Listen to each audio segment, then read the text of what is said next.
Finally tonight, Google's efforts to become a big player in the world of philanthropy. Ray Suarez has that story.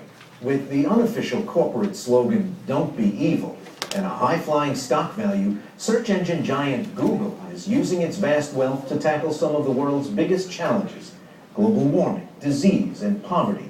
Just as Google says it strives to be a different kind of company, so too is the company's charitable arm, Google.org, trying to be a different kind of charity.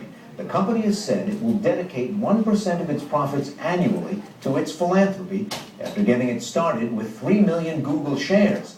At the moment, that's worth nearly $2 billion. Here to tell us more is Google.org's executive director, Larry Brilliant, a physician and epidemiologist who worked on the successful campaign to eradicate smallpox. He's also a co-founder of the online community, The Well. And Dr. Larry Brilliant, how is Google.org different from a conventional charity? Ray, thank you very much for inviting me on the program. Google.org was started by Larry and Sergey, the founders of Google, at the time of the public offering, with an idea that Google's goal was to try to make the world better by organizing all the world's information.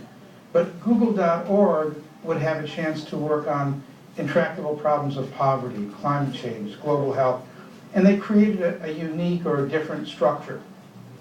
Instead of being a foundation using tax-advantaged funds that had already had a tax advantage, they created an organization that lets us make investments in companies, perhaps start industries, do public advocacy, a lot of things that are more difficult for a regular foundation. It's a hybrid philanthropy. Do you head into this world with a couple of broad areas that Google.org is going to be dedicated to working on? We do, and you know, we've spent 18 months trying to figure out what's the right thing for us to focus on. We started with 1,000 ideas that were given to us by Googlers, as we call our employees, and by people from all over the world. And we boiled it down now to 5. And 2 of them are in the area of climate change, an attempt to make electricity from renewable energy at a price cheaper than coal, and an attempt to increase the market acceptance of electric cars and plug-in hybrids with the idea they'd be plugging into a greener grid. We're also very interested in poverty in the developing world.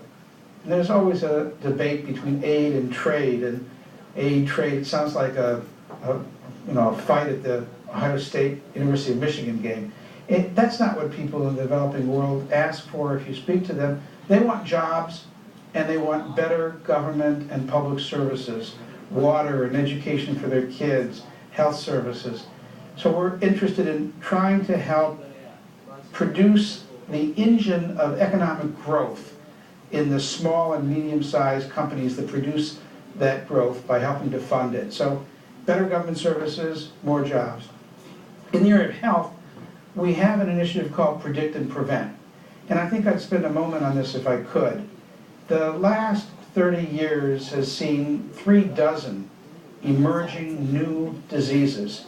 We're familiar with SARS or bird flu or West Nile, but there's also Ebola, Marburg, Lassa fever, and in fact HIV/AIDS was originally a disease of monkeys that jumped to people. We'd like to help to produce early warning systems that could help the world know where the hot spots are. Where does the charitable aspect come in? Google is a for-profit company. It's begun another for-profit company that's going to look into technologies and developments that could have tremendous commercial value downstream. Where's the charitable mission? You know, we do grant making. The majority of the money that we put into service last year were grants, not investments. There'll be some investing in that we're not restricted from making investments. And I know you called us a for-profit charity. That's not exactly what we do. We're trying to use whatever the right modality is to serve the right issue. So, for example, in creating new jobs, I think the best way to do that is to actually make investments in startups in Africa, in parts in South Africa, in South Asia, that don't have many young new companies. So we're making equity investments. Yes, there may be profit from that, but the real reason for doing it isn't to make a profit, it's because business is a better engine for creating jobs than aid, and it gives us a chance to help young entrepreneurs get started. So the motivation isn't to be another way to make a lot of money, although we certainly don't mind if that happens. There's a new generation of philanthropists around the country, and perhaps one of the best examples is Sergey Brin and Larry Page, the founders of Google. They are very concerned with how you measure success, how you measure returns, how you know whether the money that you've donated to do something is actually having its intended purpose. How will Google.org know whether it's a success or not? Well, that's a great question. So in the area of predict and prevent and early warning, the measure of success is not how many early warning systems you fund or create. It's whether the world, in reaction to the next possible bird flu pandemic, actually finds that disease earlier than it would have if we hadn't been working and other people hadn't been working. And I'll give you an example of one of those projects. We're partnering with the Rockefeller Foundation in the Mekong River area, where 6 countries, Laos, Vietnam, Thailand, Cambodia, Myanmar, and southern China, are all banding together to form a group regional surveillance network. And with Rockefeller and NTI, Sam Nunn's Nuclear Threat Initiative, we're building a system so that we could find the first instances in which bird flu moves from bird to human and human to human to human. And so we're using technology to help that.